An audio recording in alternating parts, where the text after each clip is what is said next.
Menyelesaikan masalah Sritex.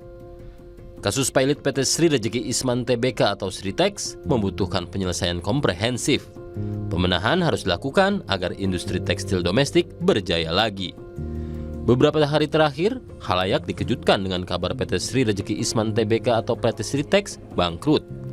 Perusahaan tekstil di Kabupaten Sukoharjo, Jawa Tengah itu dinyatakan pilot berdasarkan putusan Pengadilan Negeri Semarang Kelas 1A Khusus Jawa Tengah Senin 21 Oktober 2024. Keputusan pilot dilakukan PN Semarang setelah mengabulkan permohonan PT Indo Barat Rayon yang meminta pembatalan perdamaian yang sebelumnya diputuskan melalui homologasi karena Sritex dinilai lalai memenuhi kewajiban pembayaran utang. Konteks global yang memengaruhi penjualan tekstil dan produk asal tekstil ke luar negeri sejauh ini belum mendapatkan solusi. Situasi geopolitik global menekan permintaan beberapa negara. Pemerintah dan swasta harus bekerja sama untuk mencari solusi, terutama mencari pasar baru. Di sisi lain, pasar dalam negeri harus diperkuat. Kehadiran produk impor dari berbagai negara secara khusus Cina harus ditangani. Kebijakan pemerintah perlu satu visi, sehingga produk impor tidak masuk ke dalam negeri secara bebas. Produk domestik sedapat mungkin mendapat tempat di dalam negeri dan berkembang.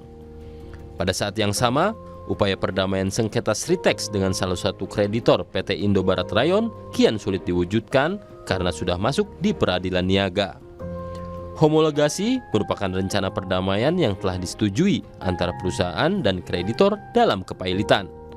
Akan tetapi, penundaan kewajiban pembayaran utang oleh pengadilan niaga telah dibatalkan karena Sritex dianggap lalai memenuhi kewajiban pembayaran. Sritex kini melakukan kasasi.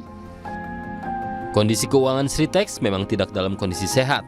Beban utang mereka besar dan juga tengah kesulitan melakukan pembayaran. Namun putusan pilot semakin menyulitkan Sritex melakukan upaya-upaya strategis memulihkan kondisi keuangan. Beban utang jangka panjang di perbankan cukup besar, mencapai lebih dari 809 juta dolar Amerika Serikat. Oleh karena itu, apabila Sritex harus dipilotkan, dampak masalahnya akan banyak dan makin tidak bisa ditangani.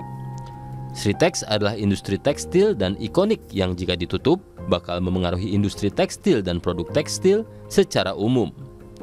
Lebih dari itu, penyelamatan Sritex penting karena menyangkut tenaga kerja dengan jumlah banyak, yaitu sekitar 50.000 orang.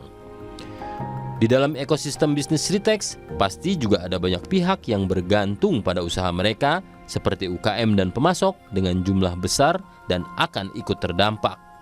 Meski penyelamatannya penting, tata kelola di Sritex juga perlu menjadi perhatian agar persoalan finansial tertangani secara baik.